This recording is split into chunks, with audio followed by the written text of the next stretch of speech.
मुक्ति का प्यारे तू जतन कर ले रे, मुक्ति का प्यारे तू जतन कर ले रे। रोज थोड़ा थोड़ा प्रभु का भजन कर ले रे, रोज थोड़ा थोड़ा प्रभु का भजन कर ले।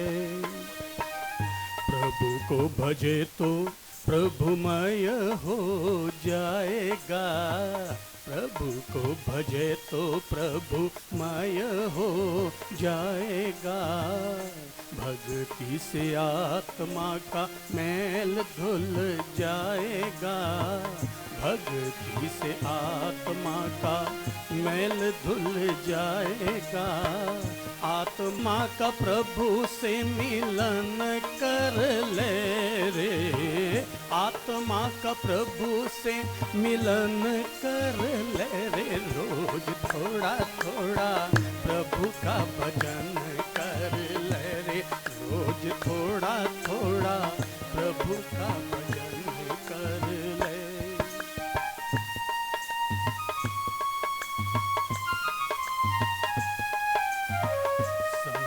की जग में है ये ही निशानी, संतों की जग में है ये ही निशानी।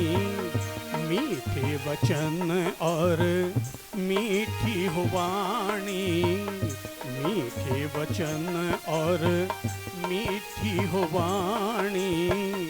क्रोध को तू काया में दफन कर ले रे, क्रोध को तू काया में दफन कर ले रे। रोज थोड़ा थोड़ा प्रभु का भजन कर ले रे, रोज थोड़ा थोड़ा प्रभु का भजन कर ले।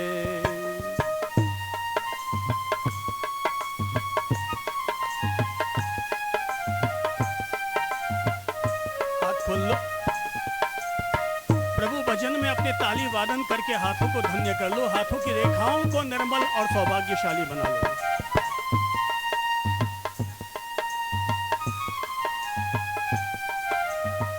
संगत कर अच्छे लोगों की, संगत कर अच्छे लोगों की।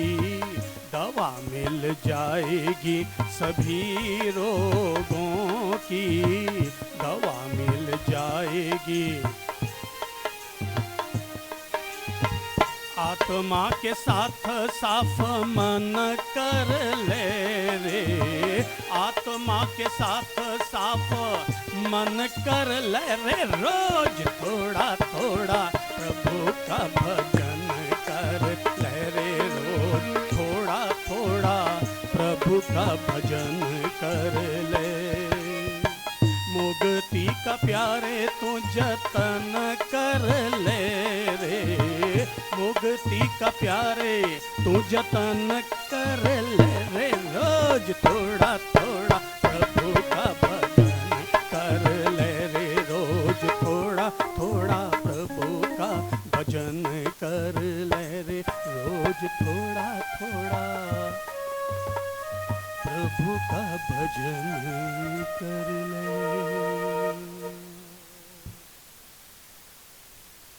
Smile please. पहले अपने चेहरे की अंतर्मन की स्थिति को पॉजिटिव बना लीजिए। Be happy no BP. क्या बोला? Be happy no BP. सब बोलो तो, बी हैप्पी नो बीपी। थोड़ा सा स्माइल ले लीजिए, अंतर्मन की स्थिति को पॉजिटिव बना लीजिए। आइए अब आप और हम सभी आज के दिव्य सत्संग में प्रवेश करते हैं। दिल कर रहा है आज उन पंक्तियों के साथ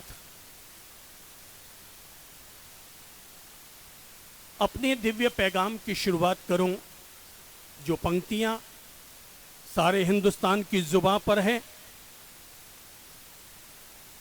एक महान क्रांतिकारी ज्ञानी पंडित कवि ने अपने जीवन के सारे अनुभवों का निचोड़ देते हुए बिल्कुल सीधी सरल पंक्तियां कही थी कि पोथी पड़ी पड़ी जग मुआ, पंडित भया न कोय, ढाई आखर प्रेम का, आगे बोलो तो, पढ़े सो पंडित होए। ढाई आखर प्रेम का, पढ़े सो पंडित होए।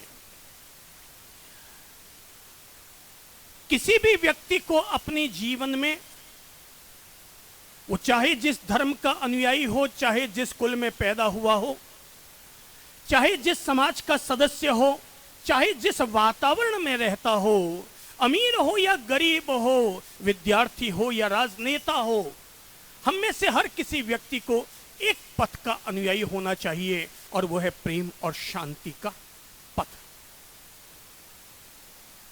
हमने देश भर में भी अगर पद यात्राएं की है, और अब तक अगर अपने हजारों हजार प्रवचन और दिव्य सत्संग दिए हैं, सभी सत्संगों के पीछे एक ही उद्देश्य रहता है, हर इंसान प्रेम और शांति का पथिक बने।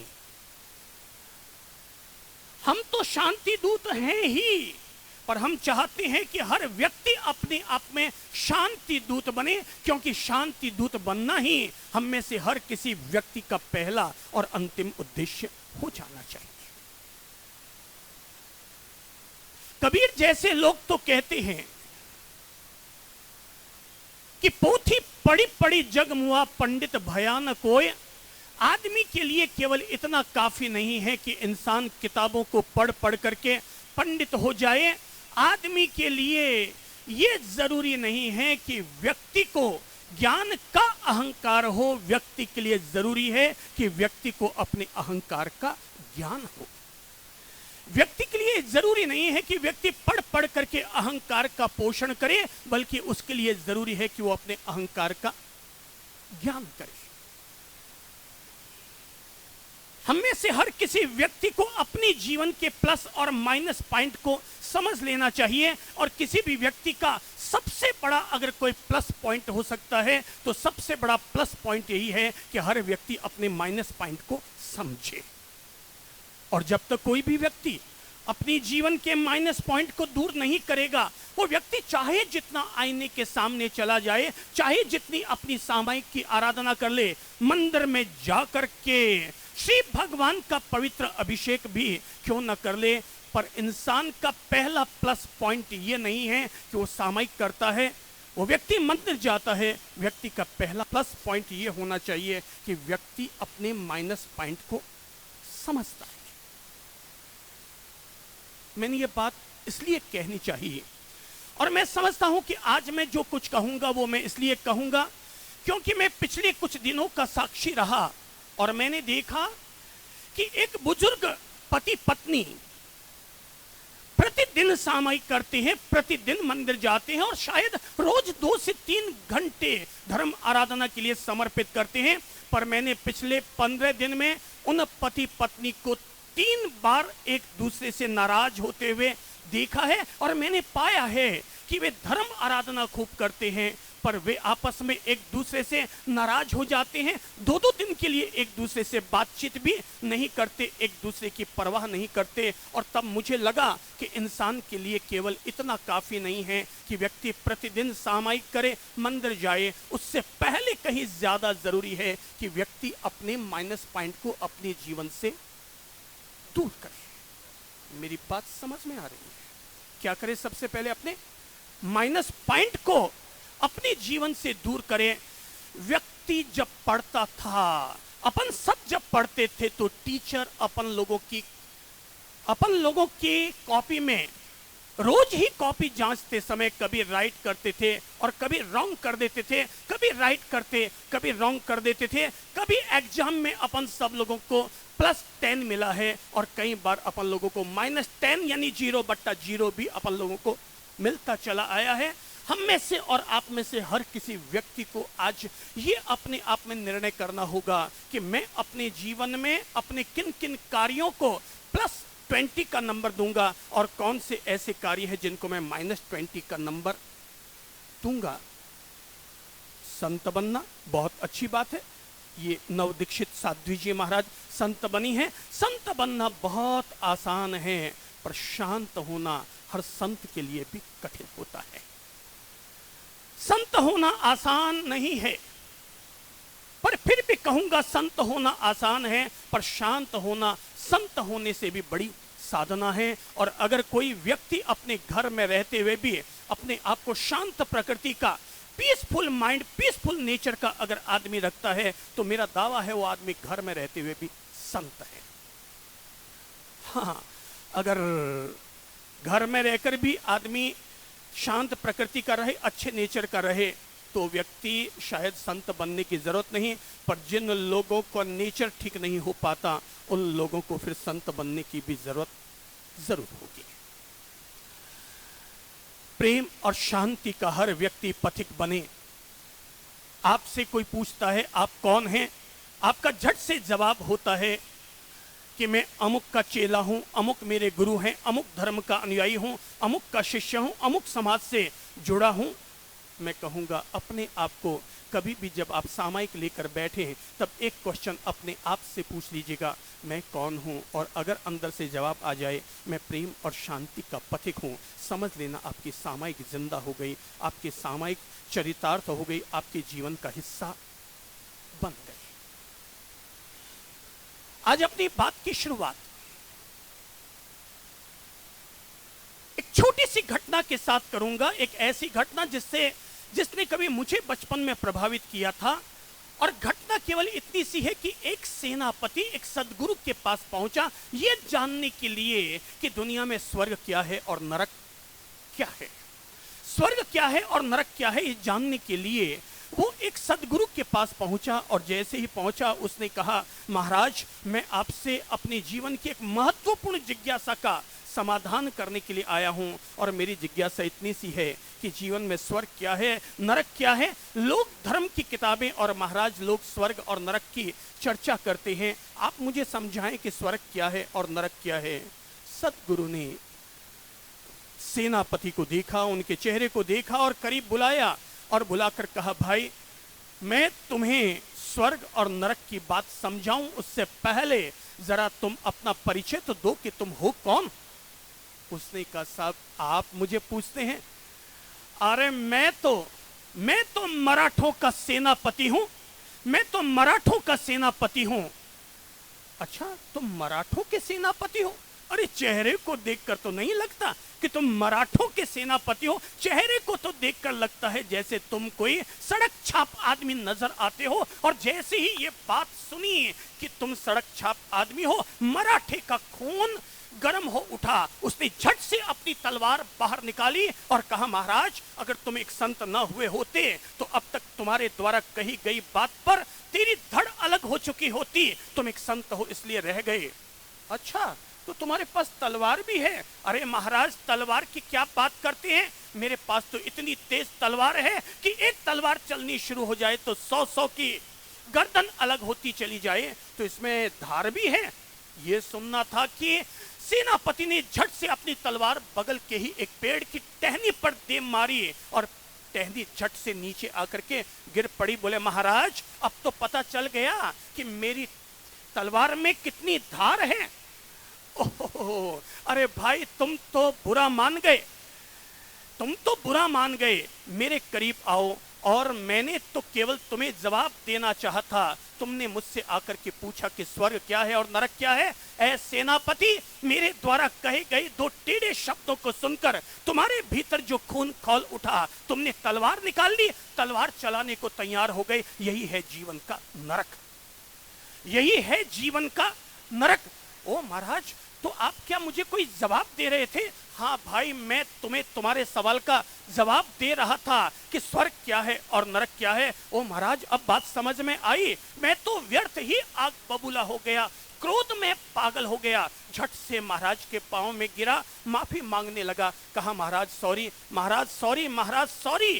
जैसे ही उसने कहा महाराज सॉरी, महाराज आगे बढ़े, उसका कंधे को पकड़ा, सहारा दिया और उठाकर कहा, ए भाई, तुम्हारे द्वारा सॉरी कहना, विनम्रता से अपने आप को प्रस्तुत करना और सॉरी कहकर के उसका पश्चाताप करना, यही है जीवन का स्वर्ग, यही है जीवन का स्वर्ग और यही है जीवन का स्वर्ग।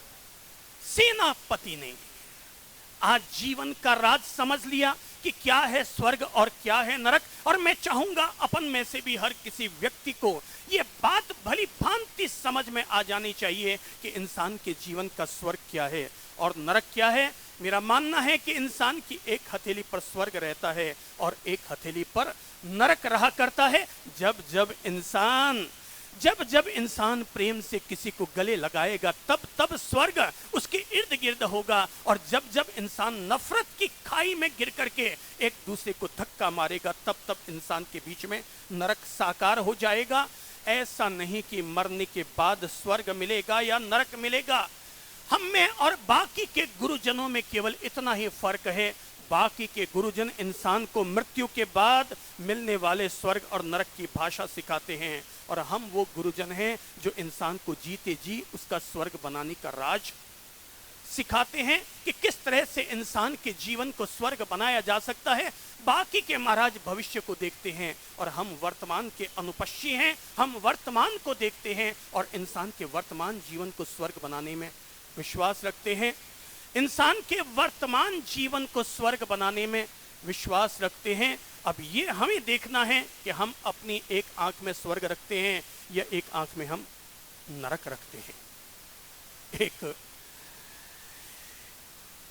एक युवक ने किसी संत को देखा और उसके प्रति अपना आक्रोश व्यक्त करते हुए उनके साथ गाली गलौज करने लगा, और जैसे ही गाली गलौज करने लगा संत मुस्कुराए और कहा भाई बैठो, शांति से बैठो। उसने कहा क्या शांति से बैठो?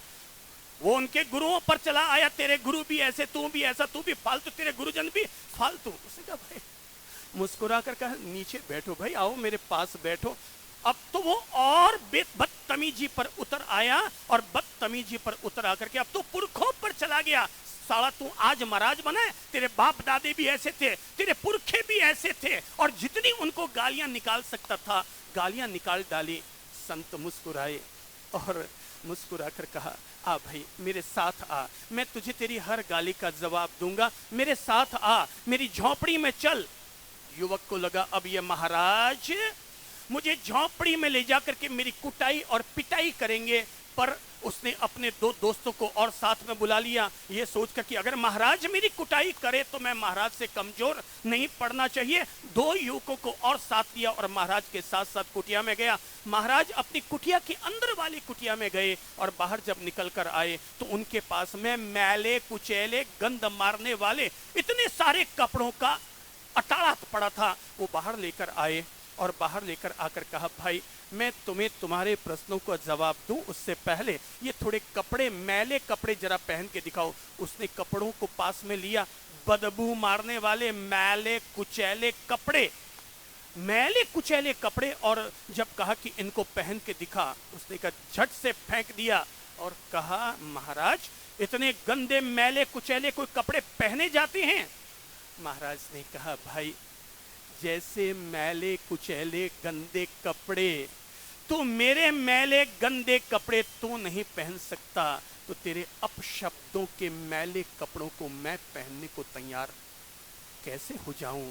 जैसे तूने इन गंदे कपड़ों को एक झटक से छोड़ के फेंक दिया, वैसे ही मैंने तेरे गंदे शब्दों को भी एक झटक के साथ फेंक दिया। मैं तब भी मुस्कुरा रहा था, मैं अब भी मुस्कुरा रहा हूं। मुद्दे की बात केवल इतनी सी है, हम में से हर कोई व्यक्ति आज पहली दफा पहले चरण में ये जरूर समझ ले कि हमारे जीवन का पहला प्लस पॉइंट क्या, शानदार कपड़े पहनना नहीं, लिपस्टिक लगाना नहीं, लॉलीपॉप चूसना नहीं। हमारे जीवन का पहला प्लस पॉइंट यही होगा कि हम लोग अपने अपने माइनस पॉइंट को समझ लें। क्या कर लें? अपने अपने माइनस पॉइंट को समझ लें। अब आगे मैं कुछ कहूं उससे पहले मैं आप लोगों से पूछना चाहूंगा कि आप में से कितने लोग ऐसे हैं जिनको गुस्सा आता है? हाथ खड़ा करके बताइए तो देखता हूं कितने लोग ऐसे हैं जिनको गुस्सा आता है। ईमानदारी से हाथ खड़ा कर लीजिए। मतलब लगभग सभी के ही हाथ मुझे तो खड़े नजर आ रहे हैं। ये जो सामायिक में बैठे हैं इनको भी गुस्सा आता है क्या? हाथ खड़े करके बताइए तो। अच्छा, इनको भी आता है, मतलब फिर आपकी सामायिक भी आपके लिए एक यक्ष प्रश्न है, एक प्रश्न चिन्ह है कि अब तक आपकी सामायिक जिंदा हुई या नहीं हुई। हमने सामायिक को जिंदा किया या केवल एक डाई पूरी की? आप में से कितने लोग ऐसे जिन्होंने 28 की है? हाथ खड़ा कीजिए तो, जिन्होंने 28 की। अच्छा, बहुत सारे लोग ऐसे जिन्होंने 28 की है, मतलब कम से कम 200 लोग ऐसे हैं जिन्होंने 28 की है। बहन जी खड़े होइए तो, आपने 28 की है ना? ब्लैक, वो ब्लैक कमांडो, हाँ ब्लैक जैसे कुछ पहना हुआ दिखता ना, ब्लू ब्लैक। आपने 28 की है बहन? हैं? कब की है लगभग? पिछले साल ही। और आपने अभी जब मैंने पूछा गुस्सा आता है तो आपने हाथ खड़ा किया, नीचे रखा है? आपको गुस्सा आता है? आता है तो फिर गड़बड़ हो गई ना। अच्छा, जरा एक बात बताइए कि आपको गुस्सा आता है, आपने 28 की, आप जरा मुझे ये बताइए कि इंसान के लिए 28 करना ज्यादा जरूरी है या गुस्से को जीतना ज्यादा जरूरी है? दो में से पहले जरा बोलिए तो, क्या जरूरी है? नहीं, आप ईमानदारी से बोलिए, कोई झिझक की बात नहीं है, जो आपके दिल में हो वो बात बोलिए कि गुस्से को जीतना ज्यादा जरूरी है या 28 करना ज्यादा जरूरी है?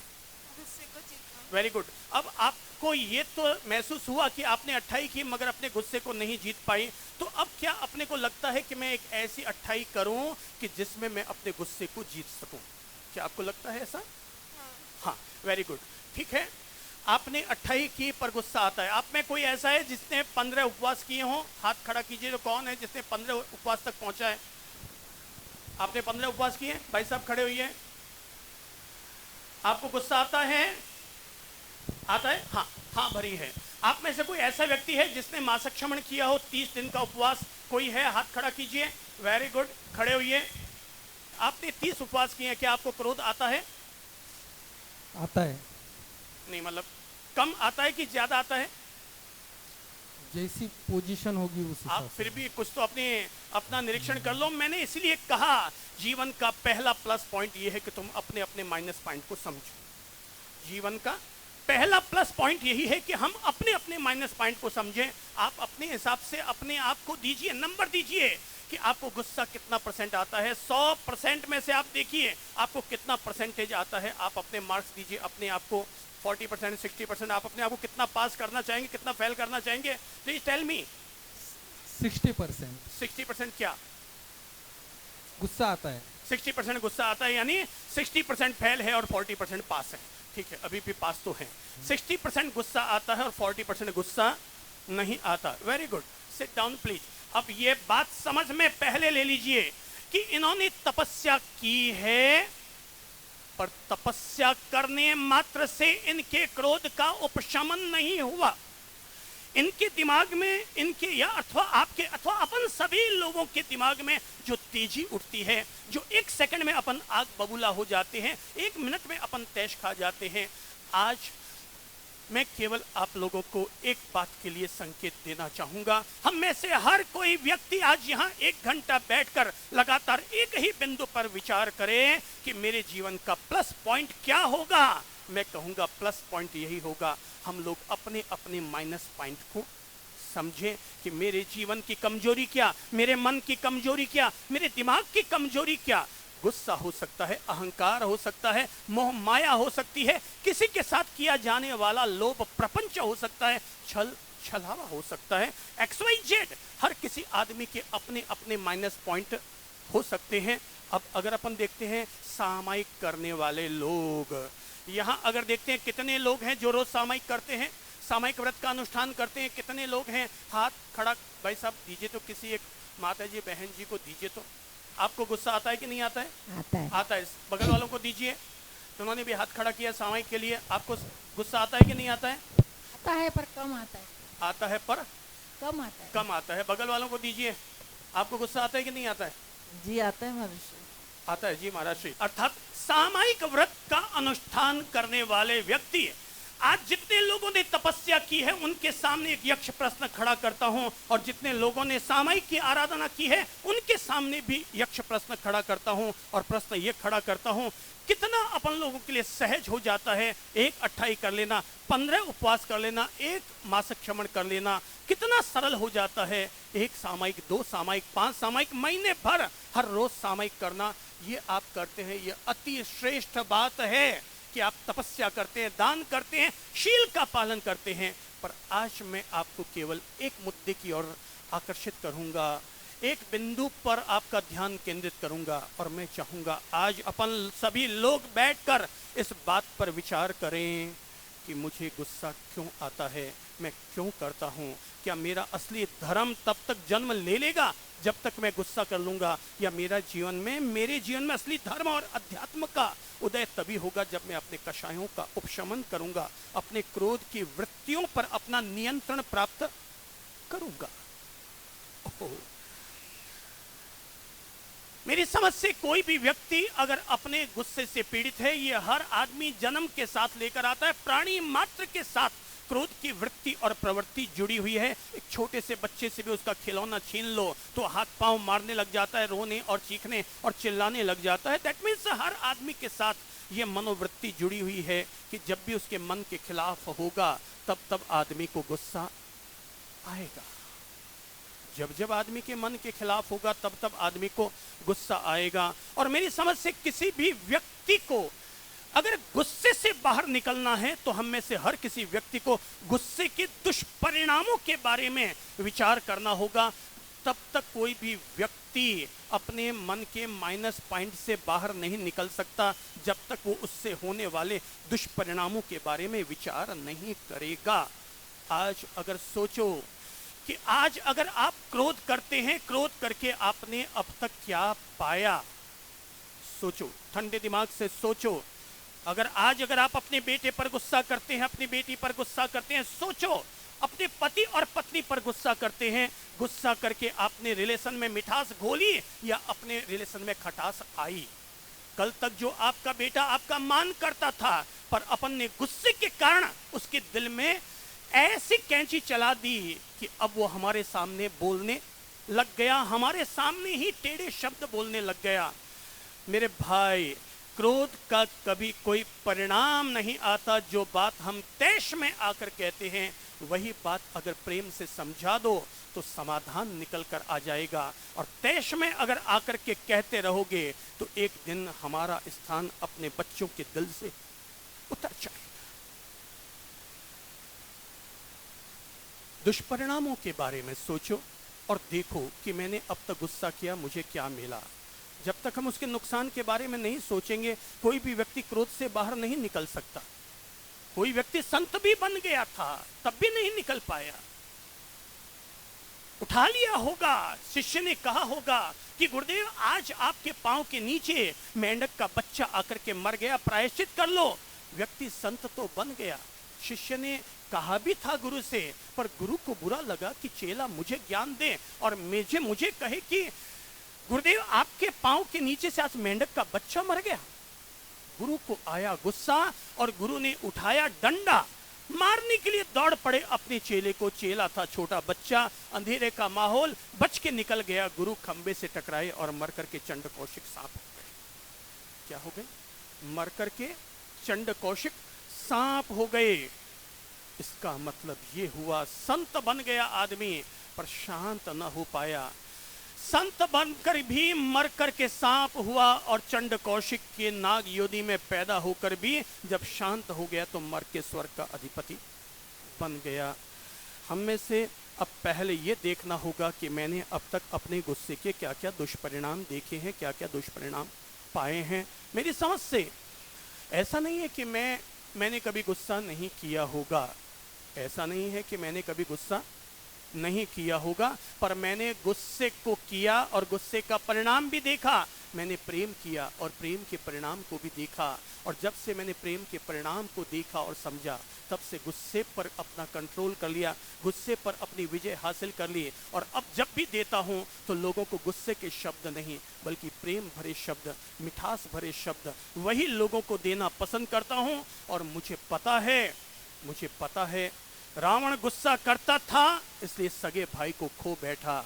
राम प्यार से बोलना जानते थे इसलिए दुश्मन के भाई को भी अपना बनाने में सफलता हासिल कर ली, दुश्मन के भाई को भी अपना दोस्त बनाने में सफलता हासिल कर ली। ये तो केवल अपन लोगों पर निर्भर करता है कि हम अपनी ओर से अपना प्रेजेंटेशन कैसा रखते हैं। देखो अब गुस्से का नुकसान क्या क्या हो सकता है, हम इस बात पर विचार करें। नंबर एक, अपने दिमाग पर गौर कीजिए और देखिए कि जब जब आपने गुस्सा किया तो आपके दिमाग पर क्या हुआ। नंबर एक, जैसे ही आपको गुस्सा आया, आते ही सबसे पहले आप आउट ऑफ कंट्रोल हो गए, आपके बुद्धि का दरवाजा बंद हो गया और विवेक की चटकनी लग गई, और तब आपको पता नहीं चल पा रहा है कि आप क्या बोल रहे हैं, किसके सामने बोल रहे हैं, किस तमीज और तहजीब के साथ बोल रहे हैं, हमें पता नहीं चल पाता और हम अपने आउट ऑफ कंट्रोल हो जाते हैं। आउट ऑफ कंट्रोल होने के बाद क्या होता है, हमारी भाषा कैसी होती है, कौन बोलेगा कि आउट ऑफ कंट्रोल होने के बाद हमारी भाषा कैसी रहती होगी। अब गाली गलौज पर भी आदमी उतर आता है, ये भी कहना शुरू कर देता है, देता हूं अभी 2 थप्पड़ की, मार के अभी यहां से घर से बाहर निकाल दूंगा। हम इस तरह से आत्मनियंत्रण अपना खो बैठते हैं। आत्मनियंत्रण के खो बैठने का नाम ही गुस्सा है। गलती कोई दूसरा करता है और सजा उसकी हम भुगतते हैं कि हम आत्मनियंत्रण अपना खो बैठते हैं, अपनी सभ्यता खो बैठते हैं गुस्से के कारण। अब गिनते जाओ, एक एक नुकसान गिनो। नंबर 1, गुस्से के कारण हमारी आंखें लाल होती है, जिसके कारण हमारी आंखों की ज्योति कम और कमजोर होती है। गुस्से का दूसरा नुकसान हमारे शरीर पर, हमारे दिमाग पर, हमारा मेमोरी पावर कम और कमजोर होता है। गुस्से से तीसरा दुष्परिणाम, इंसान का भाग्य कमजोर होता है। ध्यान रखिएगा, जो भी व्यक्ति गुस्सा करता है, बड़े लोग गुस्सा करेंगे तो उनका भाग्य कमजोर होगा, और छोटे बच्चे अगर गुस्सा करेंगे तो इससे उनकी मेमोरी पावर, याददाश्त, स्मरण शक्ति उनकी कमजोर होगी। गुस्से का चौथा दुष्परिणाम, मन की शांति भंग। गुस्से का 5वां दुष्परिणाम, इंसान टेंशन में, तनाव में आ जाएगा। गुस्से का 6ठा परिणाम, आदमी अपनी जुबान से अनर्गल भाषा बोलने लगेगा। गुस्से का 7वां दुष्परिणाम, इंसान के हार्ट पर नेगेटिव इफेक्ट पड़ेगा। गुस्से का 9वां नुकसान, इंसान की पाचन व्यवस्था गड़बड़ा जाएगी। गुस्से का 10वां दुष्परिणाम, भूख मर जाएगी। चाहे जितने नुकसान गिनाता चला जाऊं, गुस्सा जिसका कभी कोई नहीं है फायदा, कभी कोई लाभ नहीं है, शायद आपको नजर आ जाए एक लाभ होगा कि हमने उस पर कंट्रोल कर लिया, पर हकीकत में गुस्सा करके हमने 100 नुकसान अपने जीवन में उठा लिए।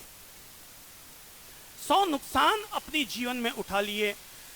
अगर मैं पूछूं किसी बहन से कि कोई बहन अगर जवाब देना चाहे तो जवाब दे सकती है कि कोई माता अगर अपने बच्चे को जो दूध पिला रही है, वो दूध पिलाने वाली माता अगर अति क्रोध के दौरान अगर अपने बच्चे को दूध पिला देगी तो क्या नुकसान होगा। तो बोलना चाहेगा, है किसी को पता तो बोल दे खड़ा होकर के। हाँ, माँ का उस समय बहुत नेगेटिविटी चल रही है, तो बच्चे में भी वही नेगेटिव वाइब्स जाएगी। Very good. एक बहन ने अपनी तरफ से ये बात बताई कि गुस्से के दौरान माँ की मानसिक स्थिति बहुत नेगेटिव चल रही है, और उस समय अगर बच्चे के पेट में अगर दूध जाएगा तो बच्चे में भी वही नेगेटिव वेव्स उसी के शरीर में जाएगी, नुकसान पहुंचेगा। और कौन बोलेगा? Very good. यदि माँ बच्चे को गुस्से में दूध पिलाएगी तो वो दूध नहीं होगा, वो जहर हो जाएगा दूध। Very good. इस महिला ने अपनी तरफ से ये अपन लोगों को साइंस समझाना चाहा है, ये मनोविज्ञान समझाना चाहा है कि अगर हम लोग उस दौरान जो माँ का दूध बच्चे के लिए अमृत हुआ करता है, वही हमारे अति क्रोध के दौरान अगर दूध पिलाया जाएगा वो अमृत नहीं रहेगा, बल्कि वही अमृत जहर बन जाएगा और बच्चे की अपमृत्यु का कारण बन जाएगा। क्या आपको इस बात से समझ में आई कि जब एक बच्चे की मृत्यु हो सकती है तो हम लोग जो अति क्रोध करते हैं, क्रोध के दौरान अपनी अभिव्यक्तियां देते हैं, हमारे शरीर पर उसकी कितनी नेगेटिविटी आती होगी। एकमात्र शरीर में तभी हमारी energy, positive energy negative energy में तब्दील हो जाती है जब हमें अति क्रोध पैदा हो जाता है। गुस्सा आते ही हमारी एनर्जी, जैसे बिजली चलती है, बिजली से एसी भी चलता है और हीटर भी चलता है, बिजली से एसी भी चलता है और हीटर भी चलता है। भाई एनर्जी वही है, पर एक में हीटर बनता है, वहाँ नेगेटिव एनर्जी चली गई और इधर में एसी चलना शुरू हुआ, एनर्जी का पॉजिटिवकरण हो गया। कुल मिलाकर बात इतनी सी है, जो हमें 100 तरीके से नुकसान पहुंचाता है। हर आदमी सोचे कि मुझे इसे मंद करना चाहिए कि बंद करना चाहिए। कम से कम जिनके भीतर आज समझ आ जाए, मैं तो कहा करता हूँ, जिनकी उम्र 60 साल के ऊपर आ जाए वो अपने गुस्से को बंद कर दे, और जो अभी युवा हैं वो कम से कम मंद जरूर कर दे अपने गुस्से को, क्योंकि इसके फायदे कम और नुकसान क्या है, ज्यादा है। फायदे कम और नुकसान ज्यादा है। व्यक्ति अपना आपा खो बैठता है। अब चलो चलते हैं, गुस्से से हमारा करियर बनता है कि चौपट होता है? बोलिए क्या होता है? कोई बोले भाई, खड़े होइए। चौपट हो जाएगा। चौपट हो जाएगा। वेरी गुड, पीछे वाले को दीजिए। Never you successful. Very good. मेरे को गुस्सा मैं देखता हूँ, आता भी है कभी, but I always control. Very good. मेरी फैमिली में मैं देखता हूँ सब काम करते हैं, भजन करते हैं, कुछ भी करते हैं, बट गुस्सा आता है, but I control 100%। Very good, very good. गुस्सा नियंत्रण में नहीं रहता तो सब काम खराब हो जाता है। गुस्सा नियंत्रण में नहीं रहता तो सारे काम खराब हो जाते हैं। इसका मतलब ये हुआ, मैंने कहा कि अगर गुस्से को जीतना है तो हमें अपने उसके दुष्परिणामों को समझना होगा कि हमें किन किन क्षेत्रों में किस तरीके से नुकसान उठाना पड़ता है। उन्होंने कहा कि गुस्सा जब भी आता है सारे नियंत्रण खो जाते हैं और उसके कारण हमें नुकसान ही नुकसान झेलना पड़ता है। वो हमारा करियर बनाता नहीं है, बल्कि हमारा करियर चौपट करता है। मैं अगर तीसरा सवाल पूछना चाहता हूं, चलो करियर से भी हमने जोड़ा और हमने पाया कि गुस्सा हम जब भी करेंगे बॉस के सामने, अपने इर्द गिर्द वाले लोगों के सामने, जब भी हम गुस्सा करेंगे हम ऑफिस से बाहर निकाल दिए जाएंगे। पर प्लीज अब मुझे जरा ये बताइए, गुस्सा करने से रिश्ते बनते हैं कि टूटते हैं? ईमानदारी से बोलो, जोर से बोलो, बगल वालों को सुना के बोलो। टूटते हैं। Very good. अच्छा जरा एक बात बताइए कि यहाँ पर सगे भाई कौन कौन बैठे हैं? देखता हूँ सगे भाई कौन बैठे हैं। कोई है क्या जो सगा भाई है यहाँ बैठा हो? वेरी गुड, खड़े होइए, देखता हूँ। आपका भाई है क्या यहाँ? है। Very good. और कौन है? कोई है क्या? भाई ओ भाई साहब थोड़ा दौड़ के आगे आ जाओ ना, चेहरा मुझे दिखाई दे जाएगा आपका। आप बड़े अच्छे लोग दिख रहे हैं। आप दोनों भाई साथ साथ रहते कि अलग अलग हो गए हैं? अलग अलग है। अलग अलग है। आप भाई साहब दोनों साथ साथ रहते कि अलग अलग हैं? अलग अलग रहते हैं। अलग अलग हो गए हैं।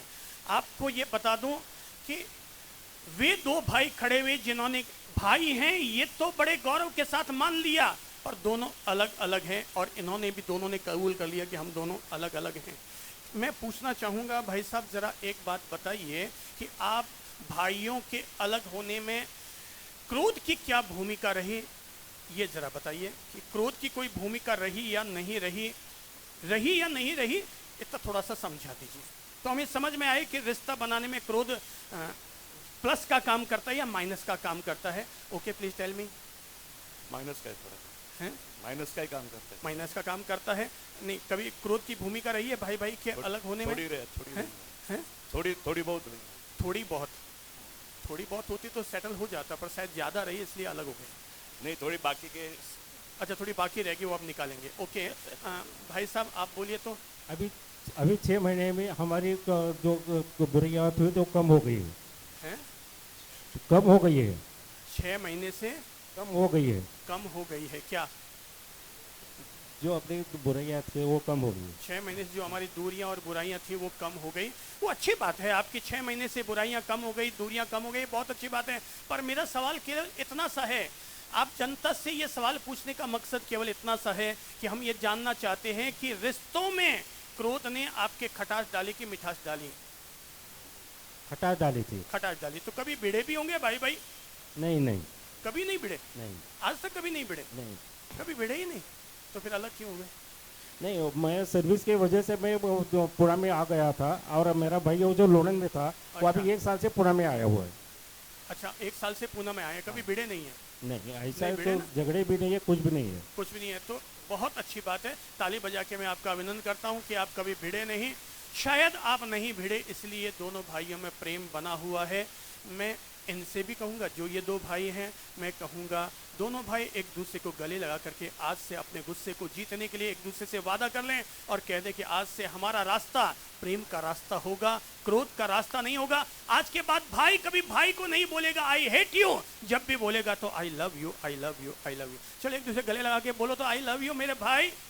आहा, आई लव मेरे I love you, I very good, I love you, very good, sit down please. हमें ये बात भली भांति समझ में आ गई कि इंसान के रिश्ते तोड़ता है वो इंसान का गुस्सा। कोई ये ना समझे कि क्रोध को जीतने की बात करके मैं आपको कोई बहुत बड़े मोक्ष और निर्वाण की तरफ ले जा रहा हूं, बल्कि मैं आपके इस जीवन को भी स्वर्ग में बना रहा हूं, अगले जीवन को भी स्वर्ग में बना रहा हूं। अगला जीवन उसी का स्वर्ग में होगा जिसका वर्तमान जीवन स्वर्ग में होगा। हमें ऐसा कोई मोक्ष नहीं चाहिए जिस मोक्ष को पाने के लिए वर्तमान जीवन को दुखी बनाना पड़ता हो।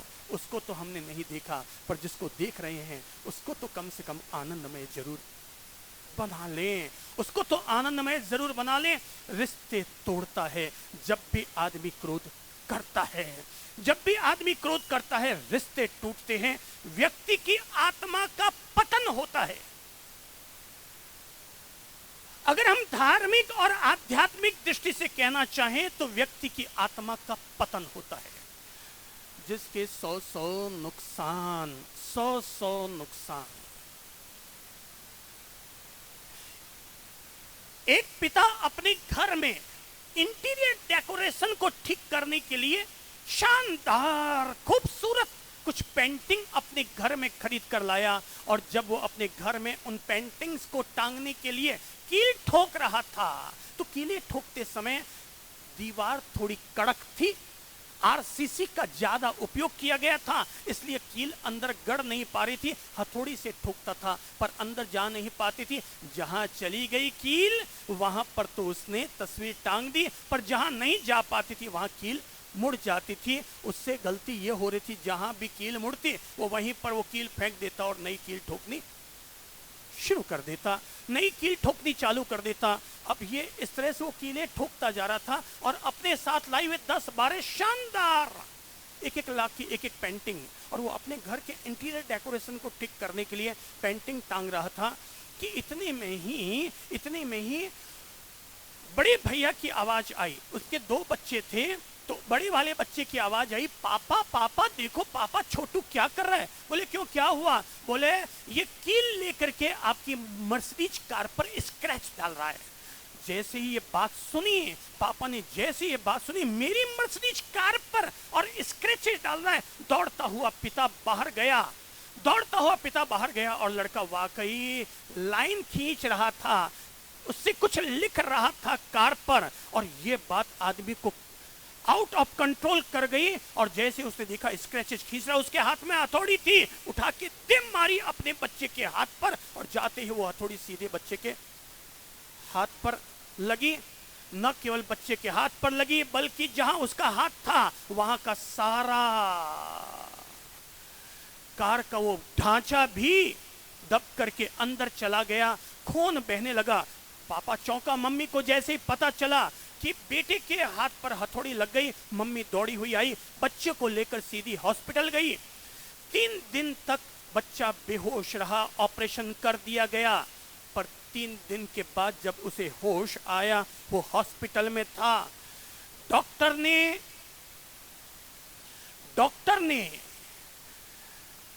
सफाई करने के हिसाब से पट्टियां खोली, और जब पट्टियां खोली तो बच्चे ने अपना हाथ देखा। उसने देखा कि उसके हाथ में अंगुलियां नहीं हैं। उसने अपने पापा से कहा, पापा आई एम सॉरी, पापा आई एम सॉरी, पापा आई एम सॉरी, मैंने आपकी कार पर स्क्रैचेस डाल दिए, पापा मैंने आपकी कार पर स्क्रैचेस डाल दिए, पापा सॉरी, पापा आई एम वेरी सॉरी, पापा आई एम वेरी सॉरी। पर पापा जरा मुझे बताइए कि मेरी अंगुलियां कब आएंगी, पापा मेरी अंगुलियां कब आएंगी, पापा मुझे बताओ मेरी अंगुलियां कब आएंगी। पापा ये सुनते ही अपने बेटे की छाती पर गिर करके धड़ाम से जोर जोर से रोने लगे, और तब उनको एहसास हुआ माना कि उसके बच्चे ने गलती की, स्क्रैचेस डाले, पर उसकी गलती से बड़ी गलती तो मैंने कर डाली।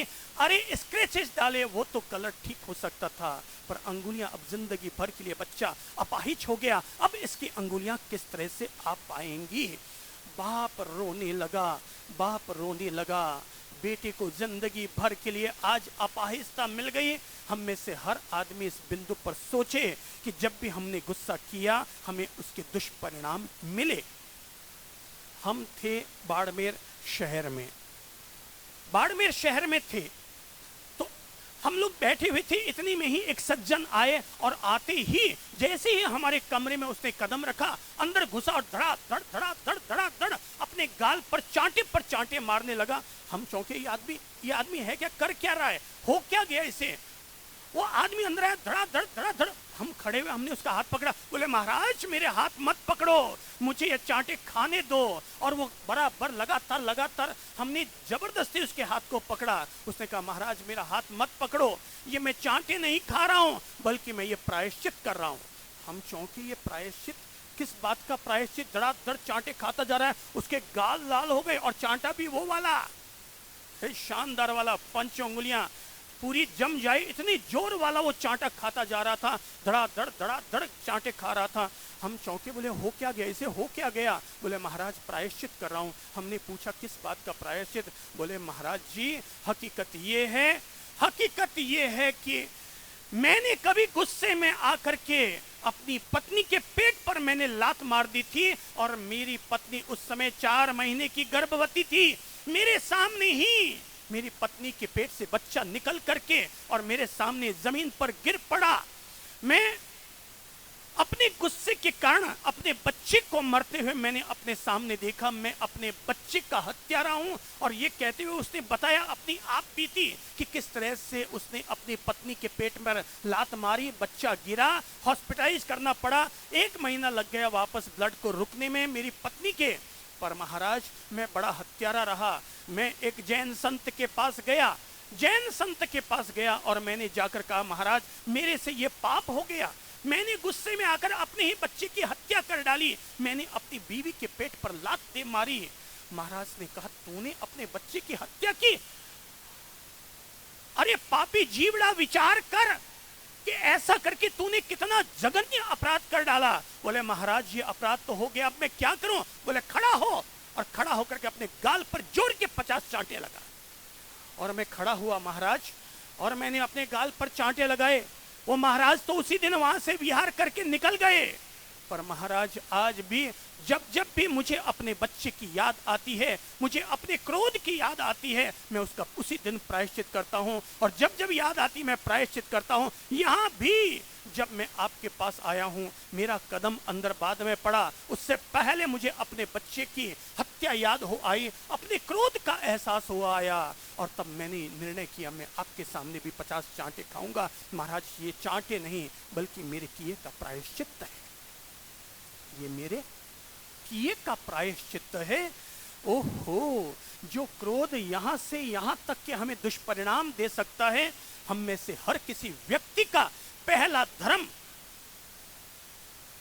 पहला अनुगमन, पहली पूजा और पहली सामायिक अगर आज से अगर अपने आप में बनानी है, तो हम पहले अपने आप में ये अपने आप को मोटिवेशनल प्रेरणा दें, अपने आप से कहें आज से मैं अपने जीवन को प्लस पॉइंट की तरफ ले जाने के लिए मैं अपने नेगेटिव पॉइंट को अपने जीवन से हटाता हूं, और मैं अपने जीवन में आज से पैसेंस धारण करता हूं। हम 1 सेकंड में कह देते हैं बच्चों में पैसेंस ना रहा, बहुओं में पैसेंस ना रहा, सहनशीलता नहीं रही, धैर्य ना रहा।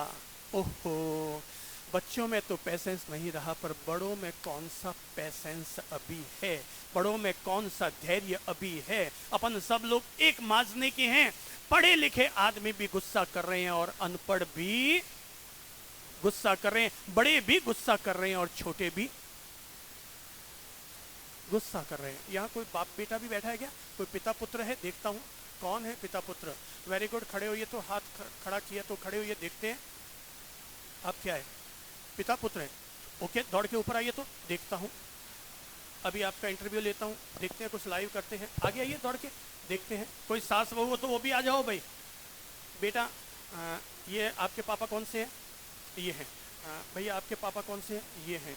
आपके पापा ये है, वेरी गुड। और ये आपके पापा हैं। चलिए एक काम कीजिए भाई साहब, आप बताइए आप कहाँ तक पढ़ाई की है आपने? 11वीं तक। 11वीं तक। बेटा आपने कहाँ तक पढ़ाई की है? MBA। MBA। पापा जी आपको गुस्सा आता है? आता है। आता है, वेरी गुड।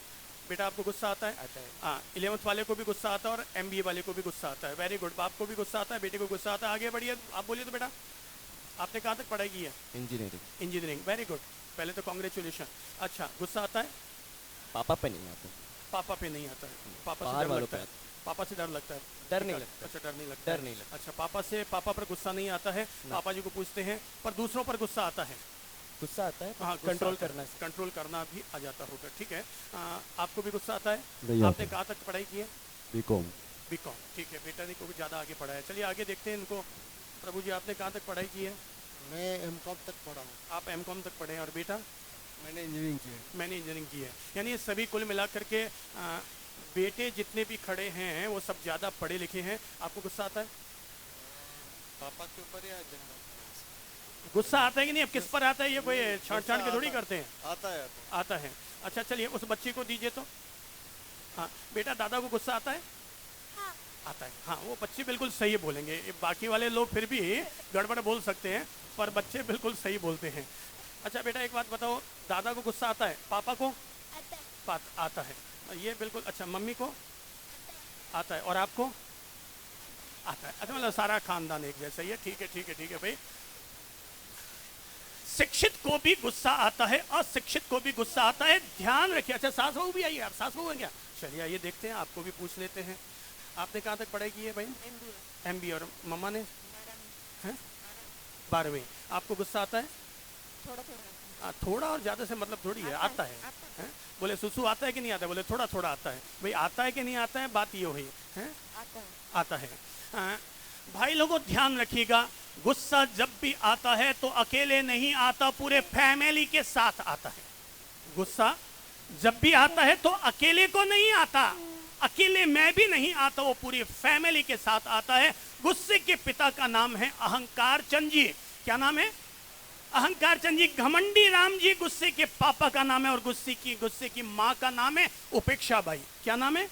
उपेक्षा बाई। वो शादीशुदा भी है गुस्सा। उसकी पत्नी का नाम है हिंसा देवी। क्या नाम है? हिंसा देवी। उसके 2 जुड़वा बेटे भी हैं, वैर और विरोध। उसके 2 जुड़वा बेटियां भी है। ये हमेशा जुड़वा ही पैदा करता है गुस्सा। उसके 2 जुड़वा बेटियां भी है, निंदा और चुगली। उसके 2 भाई भी हैं, गाली और गलौच। इसके पोता भी है जिसका नाम है थप्पड़ मुक्का। ओहो, ये बड़ा फैमिली के साथ आता है। ये जबरदस्त जवाई है, आता है तो पूरी फैमिली के साथ। ये जब भी आता है तो हमेशा पूरी फैमिली के साथ आता है। इसीलिए तो एक बच्ची ने खड़े होके बता दिया, पापा को भी आता है, दादा को भी आता है, दादी को भी आता है। मैंने पूछा आपको? बोले मुझे भी आता है। यानी कि ये जब भी आता है पूरे खानदान पर अपना पूरा असर जमा देता है। ये यमराज है। यमराज तो जिंदगी में एक बार आता है, पर गुस्सा जब जब भी आता है यमराज की छाया बनकर आता है और हमें अपना नुकसान दे करके चला जाया करता है। गुस्सा आतंकवादी है। जब भी आता है पूरे घर की शांति को आग लगा करके चला जाया करता है। गुस्सा बड़ा उग्रवादी है। भाई भाई में तकरार खड़ी कर दिया करता है। Thank you, thank you, thank you. पर आज यहाँ तक आप आए हैं तो मैं आपसे केवल एक सवाल पूछता हूँ, और सवाल ये पूछता हूँ कि पापा 12वीं हैं और आप MBA हैं। पापा 12वीं हैं और आप MBA हैं, तो मानकर चलते हैं आप थोड़े पढ़े लिखे ज्यादा हैं, पर आप अभी छोटे हैं और पापा उम्र में बड़े हैं, तो एक्सपीरियंस उनके पास ज्यादा है। एजुकेशन आपके पास ज्यादा है पर एक्सपीरियंस उनके पास ज्यादा है। दोनों अगर आज आप एक समझौता कर लो, जैसे आप बाप बेटे अलग होंगे तो संपत्ति पर कुछ समझौता करेंगे ना, पापा इतना माल आपका और इतना माल मेरा, तो जैसे आप उस पर अपने कुछ साइन करेंगे तो वैसे ही है?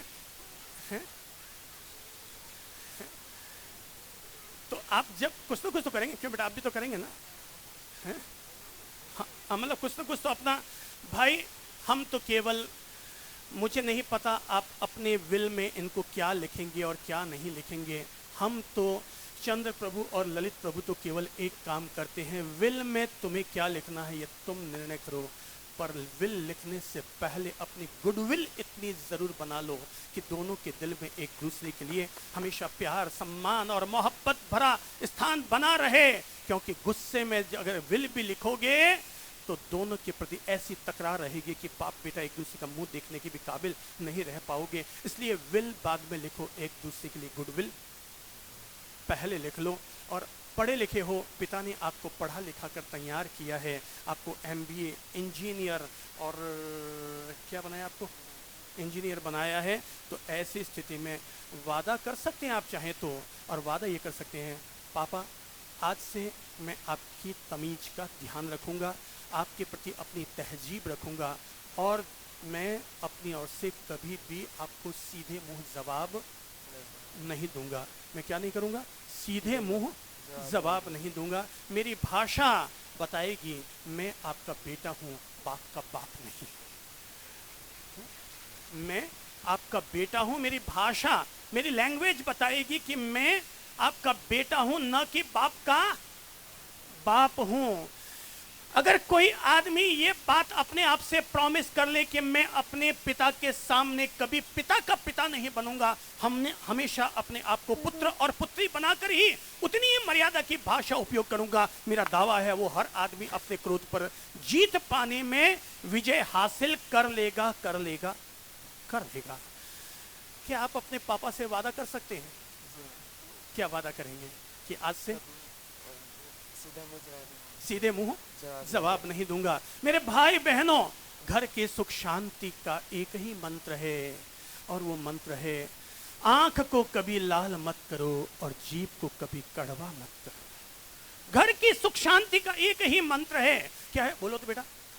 आँख को कभी लाल मत करो और जीभ को कभी कड़वा मत करो। हाँ, आंख को कभी लाल मत करो और जीभ को कभी कड़वा मत करो। कड़वा मत करो। कितनी गजब की बात है। जब से इंसान ने कड़वा बोलना शुरू कर दिया, अरे जब से इंसान ने ज्यादा कड़वा बोलना शुरू कर दिया, तब से धरती पर नीम के पेड़ कम होने शुरू हो गए। अब तो इंसान ही जब नीम का पेड़ बन गया तो नीम के पेड़ों ने भी फैसला कर लिया, अब हम आम के पेड़ बनेंगे, नीम के पेड़ नहीं बनेंगे, नहीं बनेंगे। Very good, very good, very good.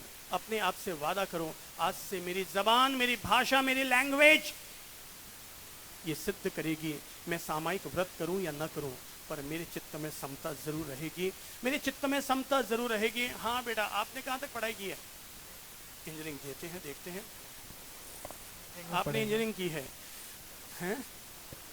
अच्छा, यहाँ सब 3 इंजीनियर है। आजकल ऐसा युग भाई बहनों इतिहास में कभी नहीं आया कि माँ बाप ने अपने बच्चों पर इतना बड़ा इन्वेस्टमेंट किया हो। ऐसा धरती के इतिहास में आज तक कभी नहीं आया। वो पिता भले ही गरीब रहा होगा, पर बेटे को उसने राजकुमार की तरह पाला है, बेटी को उसने राजकुमार की तरह पाला है।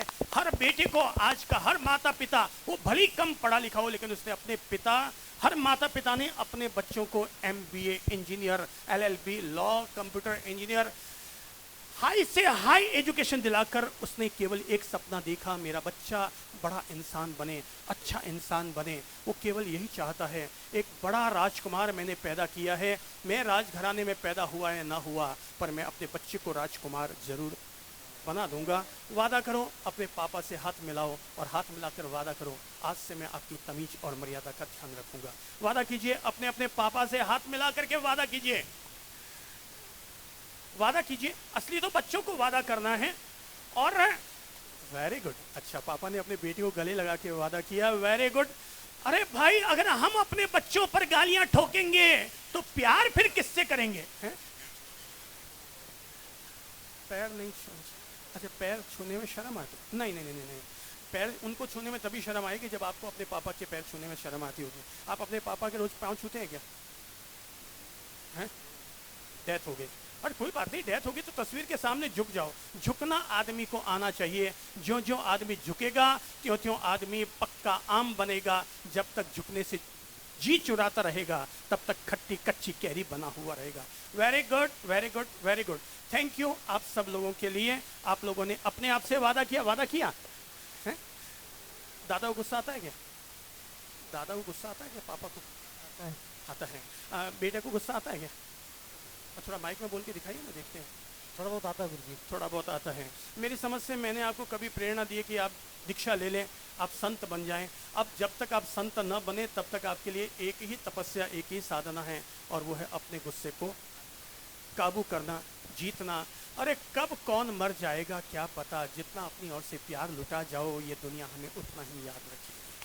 प्यार लुटा जाओ, प्यार लुटा जाओ, प्रेम लुटा जाओ। अरे पीना है, महादेव ने जहर के घूंट पी लिए, तुम कम से कम किसी के दुख कड़वे शब्द तो पी सकते हो। महावीर ने अपने कानों में कीले ठुकवा लिए, अपन उनके अनुयायी हैं, कम से कम किसी के दुख कड़वे शब्दों को तो हम हैं? कम से कम दो कड़वे शब्दों को तो हम पी ही सकते हैं। ध्यान रखो, जो अमृत पीता है वो देव कहलाता है, जो जहर पीता है वो क्या कहलाता है? जोर से बोलो सारे लोग। महादेव कहलाता है।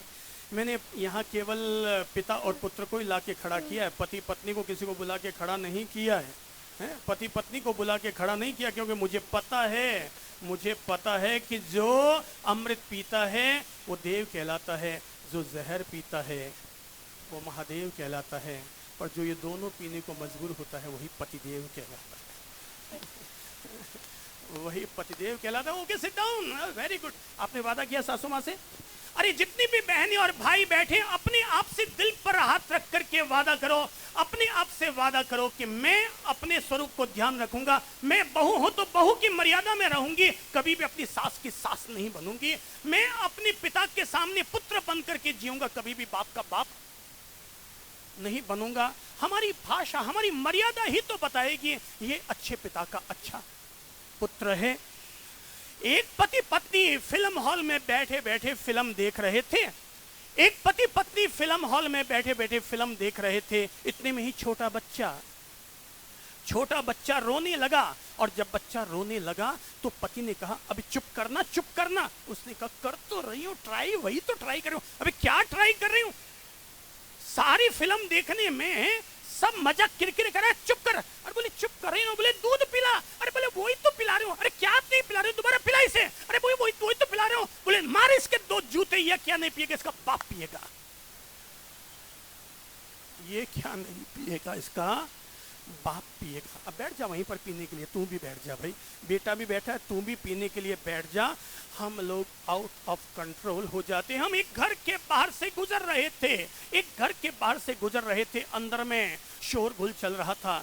नाम पढ़ते ही समझ गए ये तो आदमी कहीं ना कहीं अपन से भी जुड़ा हुआ है। मैं कहा चलते हैं, चलो मजा लेते हैं। अंदर जाने के लिए अंदर हो हल्ला चल रहा था, कोई किसी पर पेपर वेट फेंक रहा था, कोई चम्मच फेंक रहा था, कोई हाका हुका कर रहा था, गाली गलौच हो रही थी, और हम लोग बाहर से गुजर रहे थे। मैंने कहा इनको शांत करना जरूरी है। मुझे लगता है झगड़े को अगर शांत कर दिया जाए तो उस आदमी को भगवान की पूजा करने का ही लाभ मिलता है। अंदर हमने बाहर से ही घंटी बजवा दी, और जैसे ही घंटी बजी की सारे लोग अंदर चौंके, अरे कोई आया। और तभी खिड़की में से बच्चे ने झांक कर देखा, उसने कहा बाप जी आए, और झट से सबने अपने बाल ठीक किए। कोई यूं कर रहा है, कोई पेपर वेट ठीक कर रहा है, कोई चम्मच ठीक कर रहा है, कोई तपेला उठा के इधर उधर रख रहा है, और सब व्यवस्थित। दरवाजा खुला, ओ बाप जी आप पधारे, ओ बाप जी बड़ी कृपा की, बाप जी आप पधारे। हम तो अंदर गए, पर हमने तब से ये तहजीब सीख ली है, तब से ये जीवन का पाठ पढ़ लिया है कि इंसान चाहे तो अपने गुस्से को नियंत्रण कर सकता है। जब घर में आने वाला एक मेहमान घंटी बजते ही जब घर का माहौल ठीक हो सकता है, तो जब भी गुस्सा आ जाए, कोई ना कोई बाहर आके घंटी बजा जाए।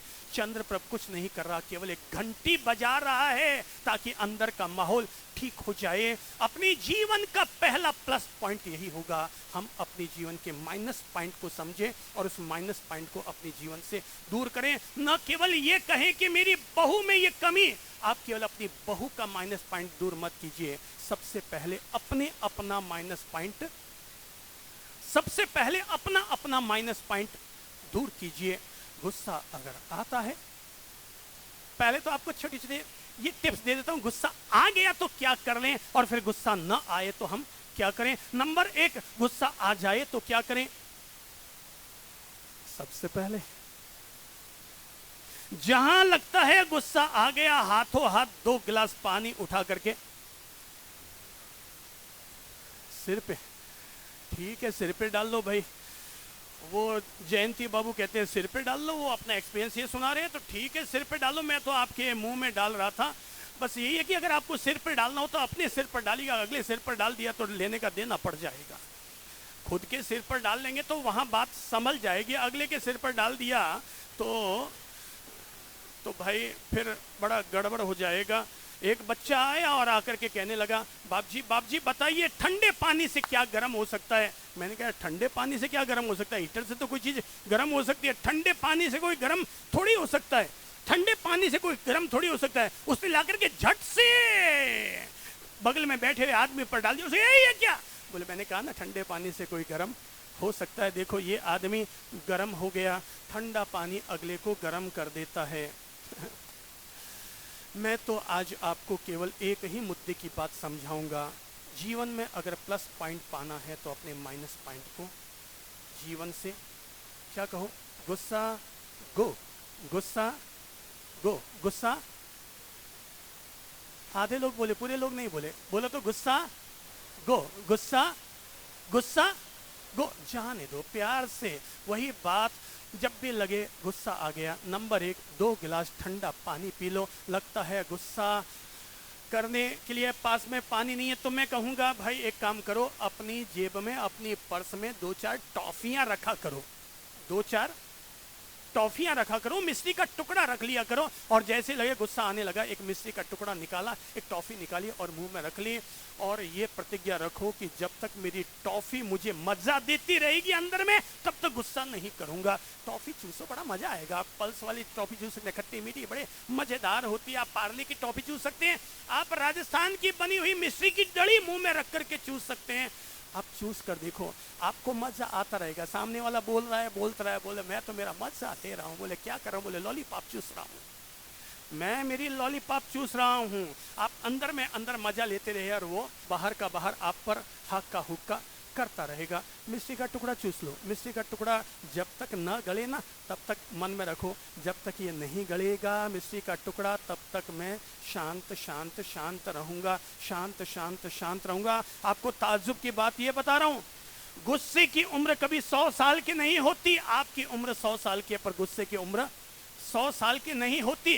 गुस्से की उम्र 10 साल की भी नहीं होती, गुस्से की उम्र 1 महीने की भी नहीं होती। गुस्से की उम्र केवल 10 मिनट की होती है। अगर आप 10 मिनट शांत रह गए तो अगला 10 मिनट में बाएं मुंह कर करा करके चुप हो जाएगा। अगला अगर चुप तो आपको अब गुस्सा आएगा कहां से? दूसरे के मैले कपड़ों को अपने पर मत डालने दीजिए, चाहे वो अपशब्द भी क्यों ना हो। हम लोग गुरुजन लोग कहीं गोचरी जाते हैं और सामने वाले पूछते हैं बाप जी मिठाई लीजिए, और मिठाई अगर न चलती हो तो बाप जी लोग वापस क्या जवाब देते हैं? कोई जवाब देगा? क्या जवाब देगा? कोई जवाब देगा? खप नथी, खप नथी। ये कहते हैं कि अगर बाप जी लोग घर पर आए और कोई चीज देना चाहे तो हम कहते हैं बाप जी लीजिए, तो वापस वो कहते हैं खप नथी, यानी जरूरत नहीं है। मैं कहता हूँ बाप जी लोग कहते हैं खप नथी या खप नहीं। आप भी जब कोई घर में हाका हुका करने लगे ना और कहे तू जवाब नहीं दे रही, बोले पापा जी खप नथी, अभी खप नहीं है, अभी जरूरत नहीं है। अरे बाप जी कहते हैं खप नथी, आप कहो खपत नथी, अभी खपत नहीं है, अभी इसकी जरूरत नहीं है। तेरा गुस्सा तेरे पास एक्सेप्ट करते ही जवाब देते वो आप पर हावी होता चला जाएगा। उस समय जैसे लगे गुस्से का वातावरण बन गया, केवल 30 मिनट का मौन व्रत धारण कर लो। मौन से बढ़कर गुस्से को ठंडा करने का और कोई संजीवनी तरीका नहीं होता। जब भी लगता है गुस्से का माहौल बन गया, 30 मिनट के लिए मौन, 30 मिनट के लिए मौन, गूंगे बन जाओ। गांधी जी ने 3 बंदर की बात कही है। कौन कौन से बंदर है? बोलो भाई जोर से। हाँ ये 3 बंदर है ना, ठीक है, यही आ जाओ 3 बंदर। जरा बताइए तो पहला बंदर क्या कहता है? देखते हैं क्या कहता है। बुरा मत देखो। बुरा मत देखो। एक्टिंग भी तो करके बताओ ना भाई साहब, आप तो बॉम्बे के पास में रहते हैं। बुरा मत देखो। अगला बंदर क्या कहता है नितिन प्रभु? बुरा मत बोलो। बुरा मत बोलो। Very good. भाई जितने लोग कम से कम कम से कम जितने लोग मुंह पत्तियां लगाते हैं वो लोग तो ध्यान रखो कि बुरा मत बोलो, बुरा मत बोलो, बुरा मत बोलो। Very good. कम से कम वो लोग तो ध्यान रख लो जो मुंह पत्तियां लगाते हैं कि हम तो कम से कम बुरा नहीं बोलेंगे। केवल 1 घंटे की मुंह पत्ती मत लगाओ, जिंदगी भर के लिए हाथ आगे रख लो कि बुरा नहीं बोलेंगे। और मुंह पत्ती का मतलब यही होता है कि बुरा नहीं बोलना। केवल ये कोई आपका साइन बोर्ड थोड़ी है कि लगा के बैठने से सामयिक होती है, बल्कि ये इस बात का प्रतीक है कि हम कम से कम शांति रखेंगे, अपनी ओर से बुरा नहीं बोलेंगे। यहाँ पे तीसरा बांद्रा क्या कहता है? बुरा मत सुनो। बुरा मत सुनो। Very good. इन 3 बच्चों को दीजिए तो। हाँ बेटा, पहला बांद्रा क्या कहता है? बुरा मत बोलो। बुरा मत बोलो। Very good. दूसरा बांद्रा क्या कहता है? बुरा मत सुनो। बुरा मत सुनो। आगे देखो तो। बुरा मत देखो। Very good. सब बच्चे। ये चौथा बांद्रा इधर। चले इधर। ऊपर ऊपर ऊपर। अब देखो, मैं आपको नया फॉर्मूला ये देता हूं। गांधी जी ने कहा था बुरा मत बोलो, बुरा मत देखो, बुरा मत सुनो। मैं आपसे कहूंगा, आप थोड़ा इधर अपने मुंह पर नंबर 1 रखिए तो। आंखों पर रखो तो पहला हाथ, और पहला हाथ रख करके अब बोलो तो अंधे बनो। नंबर 1 बोलो तो अंधे बनो। नंबर दूसरा, कान पर हाथ रख करके बोलो बहरे बनो। क्या बोला मैंने? बहरे बनो। मुंह पर हाथ रख करके बोलिए गूंगे बनो। क्या बोला? गूंगे बनो। भाई, जब जब घर में नेगेटिव वातावरण बन जाए, समाज में नेगेटिव वातावरण बन जाए, तब तब आधे घंटा के लिए अंधे बनो, बहरे बनो, गूंगे बनो। गांधी जी के 3 बंदरों ने वो अर्थ निकाला, और चंद्र प्रभु ने इन 3 बंदरों का ये अर्थ निकाला कि जब जब लगे नेगेटिव वातावरण बन गया, तब तक क्या बनो? जोर से बोलो तो। नंबर 1 अंधे बनो। नंबर 2 बहरे बनो। नंबर 3 गूंगे बनो। एक पति पत्नी के बीच में अक्सर झगड़ा होता रहता था, और जब भी पति घर पहुंचता, पत्नी जैसे भरी हुई रहती थी और हमेशा हुक्का हुक्का करती रहती थी। वो पति हमारे पास है, बोले साहब मैं तो तंग आ गया अपनी बीवी से, घर जाना मुश्किल हो गया, जब भी जाता हूँ झगड़ा शुरू हो जाता है। मैंने तो वही गांधी जी वाला फॉर्मूला और चंद्र प्रभु वाला फॉर्मूला निकाल कर दे दिया। मैंने कहा इस बार घर जाओ ना, तो घर जाते ही जैसे ही लगे कि पत्नी झगड़ने को आ गई, आप तो फॉर्मूला अपना लेना, और वो है गूंगा बनो। क्या है फॉर्मूला? क्या है? जोर से बोलो तो। गूंगा बनो। और वो हकीकत में उसने ये फैसला कर लिया कि गूंगा बनो। वो घर गया, और घर जाते ही पत्नी तो चिल्ला पड़ी, लिपस्टिक लाए? मैं आपको 3 दिन से कह रही हूं लिपस्टिक लाने के लिए। आप क्या, आपके पास दिमाग नहीं है, याददाश्त नहीं है, आपको याद नहीं रहती है? कितने दिन हो गए आपको कहते हुए कि लिपस्टिक लाइएगा, लिपस्टिक लाइएगा, आप ला नहीं सकते हैं। दिन भर मैं आपकी इंतजारी करती रहती हूँ, गधे की तरह मेहनत करती रहती हूँ, और आप है जो मेरा इतना भी ख्याल नहीं रखते।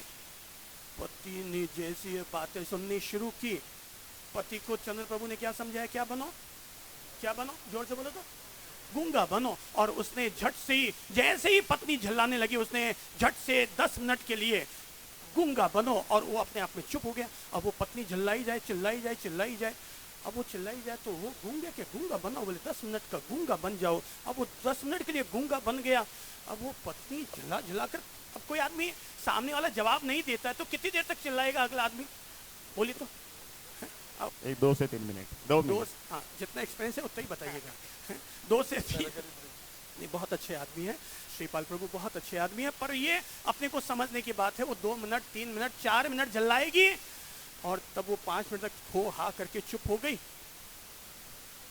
पति बड़ा खुश हो रहा था, यार चुप की बात है। आज तो पत्नी केवल 5 मिनट भी चुप हो गई। रोजाना तो घंटा, 1.5 घंटा, 2-2 घंटे तक, 2-2 घंटे तक माथा फोड़ी चलती रहती है, 2-2 घंटे तक एपिसोड चलता रहता है। आज उसको लगा चंद्र प्रभु का मंत्र बड़ा कमाल का है। अरे जो एपिसोड 3 घंटे तक चलता है, वो केवल 3 मिनट में ही आज पूरा हो चुका है। 3 मिनट में ही वो एपिसोड आज पूरा हो चुका है, और 3 मिनट में आज उनको समझ आ गई। जब जब जरूरत लगे तब तब गूंगा बनो, गूंगा बनो, गूंगा बनो। क्या आज आपने प्रेरणा ली है? नंबर 1 क्या है? अंधे बनो। बोले देखा नहीं, मुझे कुछ मालूम नहीं, मुझे कुछ मालूम नहीं। अगर कह दिया मुझे मालूम है तो आ जाओ, आप भी अब कोर्ट में आप भी हाजिर हो जाओ। भाई मैंने तो कुछ देखा नहीं, मैंने तो कुछ सुना नहीं, आपने क्या बोला मैंने तो कुछ सुना नहीं, जवाब ही मत दो, गूंगे बन जाओ। जो व्यक्ति इस पहले मंत्र को अपना लेता है वो अपने गुस्से को जीत लेता है, गुस्से को काबू कर लेता है, गुस्से पर विजय हासिल कर लेता है। आधे घंटे का मौन व्रत ले लो कि मुझे अब गुस्सा नहीं करना है। हाँ, आप तब ये भी कर सकते हैं, आप अगर घर में बैठे हैं, मैं कहूँगा आधे घंटा के लिए घर से बाहर घूमने के लिए चले जाओ, क्योंकि घर का माहौल अभी नेगेटिव बन चुका है। घर जैसे आप बाहर जाएंगे, मैं आपको बता दूं, दूध अगर उफनना शुरू होता है तो कितनी देर तक ज़्यादा से ज़्यादा उफन सकता है? बताइए तो, कौन बता सकता है अपना एक्सपीरियंस? दूध जब गैस पर उबलना शुरू होता है, ज़्यादा से ज़्यादा वो कितनी देर तक उफनता रहेगा? आपने 2 लीटर दूध चढ़ाया, कितनी देर तक उफनता रहेगा? 2-3 मिनट ही उबलता है, फिर अपना बैठ जाता है, फिर अपने आप ही बैठ जाता है। वो बहना ने एक अपना एक्सपीरियंस सुनाया कि 2-3 मिनट तक वो उबलता रहता है, फिर अपने आप ही बैठ जाता है। और भी कोई एक्सपीरियंस सुनाएगा अपना? 1 मिनट ही उबलेगा और बैठ जाए। 1 मिनट ही उबलेगा फिर वो बैठ जाएगा। और कोई अपना एक्सपीरियंस सुनाएगा? 1 सेकंड में वो जो दूध उबल जाता है ना, उसके बाद में गैस बंद हो जाता है। हाँ, देखो माता जी ने एक एक्सपीरियंस सुनाया कि जैसे वो दूध उफनना शुरू होता है तो जैसे वो दूध उफनता है, उफनते वो दूध जाके गैस पर गिरता है और गैस अपने आप ही बंद हो जाता है। खुद का गुस्सा खुद को ही ठंडा कर देता है, क्योंकि सामने से कोई रिस्पांस देने वाला नहीं है। रिस्पांस अगर दे दिया तो सामने वाला अपन पर हावी हो जाएगा। भाई गुस्सा तो सांड के सींग की तरह होता है, अपना माथा डालोगे तो सींग सीधा आपके माथे में आके घुस जाएगा, नहीं तो अगला सांड होता ना, दीवारों को मार मुरा के अपने आप ही ठंडा पड़ जाता है।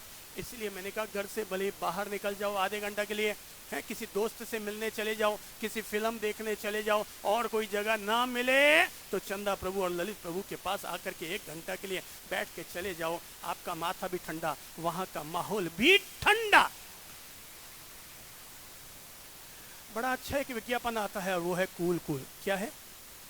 Cool cool. मैं कहूँगा भाई अपने आप को जब जब जरूरत लगे अपने आप से कहते रहा करो, cool cool cool cool cool cool. 3 बार अपने आप को बोल कर देखो, cool cool cool cool cool cool. अपने आप को बोलो तो थोड़ा देख लो, अपने आप को मोटिवेशनल प्रेरणा दे दो और बोलो अपने आप को, क्या अपने माइंड को प्रेरणा दो। बोलो जोर से, कूल कूल। दोबारा बोलो तो कूल कूल। तीसरी बार फिर बोलो तो कूल कूल। भाई लोगों, मैं इसीलिए कहा करता हूँ अपने जीवन में हमेशा 3 फैक्ट्रियाँ खोलो। दिमाग में आइस फैक्ट्री, दिमाग में आइस फैक्ट्री, जुबान में शुगर फैक्ट्री और दिल में लव फैक्ट्री। क्या क्या बोलो तो? नंबर 1 दिमाग में क्या, कौन सी फैक्ट्री? ठंडे ठंडे हो गया, होने वाला होता है, मरने वाला मरता है। मेरा तो प्रिंसिपल आपको समझा दूं, मेरा तो प्रिंसिपल ही एक ही है, और प्रिंसिपल ये है कि जैसे जैसे वो प्रिंसिपल ये आपको बताता हूँ। आपकी बहू पूछती है, मम्मी जी फिल्म देखने जाऊँ? हाँ बेटा जाओ। मम्मी जी पियर जाऊँ? हाँ बेटा आराम से जाओ। मम्मी जी मैं 3 दिन घूमने जाऊँ? हाँ बेटा आराम से जाओ। मम्मी जी मेरी इच्छा हो रही है मैं 7 दिन के लिए यूरोप घूमने जाऊँ? हाँ बेटा ज़रूर जाओ, तेरे पति की अगर औकात है तो ज़रूर घूमने जाओ, मेरी तरफ से कहाँ मना है। हर चीज में हाँ में हाँ। बोले मम्मी आज मेरे पियर जाने की इच्छा नहीं? हाँ बेटा बिल्कुल मत जाओ। मम्मी जी आज मेरा नाश्ता करने की इच्छा नहीं? बेटा कोई बात नहीं, नाश्ता करने की इच्छा नहीं है तो मत करो। हाँ में हाँ, ना में ना। वो उसका चेहरा देख करके भांप लो कि वो हाँ में जवाब चाहती है कि ना में जवाब चाहती है। देखो भाई, हमें दीक्षा लिए हुए 40 साल हो गए, मैं 57 साल का हूँ और ललित प्रभु जी 54 साल के हैं, पर आपस में इसलिए कभी नहीं झगड़े क्योंकि हमारा प्रिंसिपल है हाँ में हाँ और ना में ना। मैं चेहरा देखकर समझ जाता हूँ ये मुझसे हाँ में जवाब पाना चाहते हैं कि ना में जवाब पाना चाहते हैं। मैं इनके चेहरे को देखकर झट से भाप जाता हूँ और मैं वैसा ही जवाब देता हूँ जिससे अगला जीवड़ा खुश हो जाए। हाँ में हाँ और ना में ना। इसीलिए मुझे वो कहता है साहब मैं कुएं में गिर गया, मुझे बाहर निकाल दो। लो भाई मेरा हाथ, बाहर निकल के आ जाओ। बोले साहब मैं तो कुएं में कूदना चाहता हूँ। ले एक धक्का और, जिसमें तू राजी, मियाँ बीवी राजी तो क्या करेगा काजी। भाई तुम राजी रहने चाहिए, तुम इसमें कुछ है ठीक है, मेरे क्या है। वो बेटा कहता है साहब मैं तो 15 दिन के लिए वो यूरोप जाना चाहता हूँ। हाँ बेटा आराम से जाओ। तुम उस दिन टेंशन ले जिस दिन तेरा बेटा आकर के बोले पापा मैं यूरोप जाना चाहता हूँ, मुझे 2.5 लाख रुपया दीजिए घूमने के लिए, तब बोलने की शुरुआत समझो। वो तो केवल पूछ रहा है पापा मैं घूमने जाऊं, अगला कमा रहा है, अगला मौज मना रहा है, जाने दो कमाई उसकी, अपने को क्या। 3 बार घूम के आ जाए तो चौथी बार अपनी ओर से मिक्सचर कर देना, भैया 3 बार तो तुम घूम के आ गए, अगली बार घूमने जाओ तो मुझे भी साथ में घुमाने के लिए ले जाना। अभी वो भंवर जी ने यही काम किया था, बेटे बेटे घूमने जाते थे, बोले जा, बोले जा, बोले जा। वो 3 बार तो चले गए, चौथी बार भंवर जी ने कह दिया भाई तुम तो यार खूब घुमाए, अब यार मुझे भी जापान जाने। हाँ पापा जाओ जाओ जाओ। पहली बार पूछते बेटा चला जाओ, पापा जी आपने ठाक हो नहीं, जापान जावे 10 लाख को चूनो लाग जावे, पहले चूना तूने लगा दिया ना, अब थोड़ा मैं भी लगा देता हूँ। पहले चूना तूने लगा दिया, अब चूना मैं भी थोड़ा लगा देता हूँ। भाई हंस खेल के जियो, आनंद भाव के साथ जियो। रोजाना मेडिटेशन जरूर करो, रोजाना मेडिटेशन जरूर करो, क्योंकि मेडिटेशन करने से हमारा माइंड शांत शांत शांत होता है। रोजाना अपने आप को एक ही बात याद रखो, be positive, be positive, be positive, no negative, be positive, no negative, be positive. नकारात्मक नहीं, जब भी अपनी पैरवी करूंगा हमेशा पॉजिटिव पॉजिटिव पॉजिटिव अपनी तरफ से पैरवी करूंगा, हमेशा पॉजिटिव पॉजिटिव पॉजिटिव पैरवी करूंगा। जूता अगर यहाँ से कोई उठा के ले गया, गुस्सा मत करो, सोचो, बी पॉजिटिव। अच्छा है सारा पुराना कचरा गया, नया आने का मौका मिला, नया आने का मौका मिला। पत्नी काली है, गुस्सा मत करो, बी पॉजिटिव सोचो, और ये सोचो अच्छा है भगवान ने काली दी, कम से कम किसी की बुरी नजर तो नहीं पड़ेगी। Be positive, be positive, be positive, be positive, be positive, be positive. हर हाल में हमेशा अच्छा सोचो, अच्छा सोचो, अच्छा सोचो। हमेशा ये देखो, पति पत्नी अगर झगड़ पड़े और पत्नी चिल्ला के कह भी दे मैं तो पीहर जाऊंगी, पीहर, बुरा मत मानो, खुद अंदर जाओ, अलमारी खोलो, सूटकेस तैयार कर दो, 2 साड़ियाँ, 2 ड्रेस और 1 आध जीन्स, जो आपके दिल में चाहे वो सब डाल दो और सूटकेस लेके आओ। ले भगवान तेरी पीहर जाने की इच्छा थी, आराम से जा पीहर। पत्नियां कभी कभी कहती है ऐसी धौंस मार के पीहर जाते हो, जब भी कह दे ये मौका गंवाना मत, झट से भुना लीजिएगा और कहना कि ले भाई तू पीहर जा, ठीक है तू पीहर जा, मैं सासरे आ जाऊंगा और बच्चों को उनके ननिहाल भेज दूंगा, पर रहेंगे तो साथ साथ, रहेंगे तो साथ साथ, चाहे यहाँ रहो चाहे वहाँ रहो। पत्नी अगर कभी चिल्ला के कह भी दे तुम तो जानवर हो, जानवर, बुरा मत मानो, आगे बढ़ के कह दो तूने ठीक कहा मेरी भगवान, तू मेरी जान, मैं तेरा वर। अरे अपन दोनों मिले तभी तो हुए जानवर। Be positive, be positive, be positive. और अंतिम बात ये समझा देता हूँ, और बात केवल इतनी सी है, फिर भी अगर कोई गलती हो जाए, बच्चों से हो, बड़ों से हो, बूढ़ों से हो, गलतियाँ किसी से भी हो सकती हैं, आगे बढ़ो, या तो सॉरी कह दो और या फिर अगले को माफ कर दो। बड़ी से बड़े झगड़े और लड़ाई को मिटाने की एक ही औषधि है, और वो है सॉरी सॉरी सॉरी। सॉरी कहने में संकोच मत खाओ, हम भी कह देते हैं, जैसे हमें लगता है कि गलती हमारी हुई कि अगले की हुई, हम इस चीज को इंपॉर्टेंस से नहीं देते। ये देखते हैं कि अगर ये बात हुई और अगले की आंख में आंसू आ गया, आगे बढ़ते हैं, सॉरी कह देते हैं। बोले आप सॉरी क्यों कहते हैं? भाई हम सॉरी इसलिए कहते हैं क्योंकि हम रिश्तों को निभाना जानते हैं, इसलिए हम आगे बढ़ करके सॉरी कह देते हैं। हम आगे बढ़ करके इसलिए सॉरी कह देते हैं क्योंकि हम रिश्तों को निभाना जानते हैं। अपन लोगों ने कहा ना, गलतियों से जुदा तू भी नहीं और मैं भी नहीं, सब बोलो तो, गलतियों से जुदा तू भी नहीं और, गलतियों से जुदा तू भी नहीं मैं भी नहीं, दोनों इंसान हैं, खुदा तू भी नहीं और मैं भी नहीं। देते हैं इल्जाम एक दूसरे को मगर अंदर झांकता तू भी नहीं और मैं भी नहीं। ये तो गलत फहमियों ने पैदा कर दी है दूरियां, वरना फितरत का बुरा तू भी नहीं और मैं भी नहीं। मेरे भाई बहनों, बस इतना सा ध्यान रखो, माफ़ करने वाला आदमी बड़ा होता है और माफ़ी मांगने वाला आदमी उससे भी बड़ा होता है।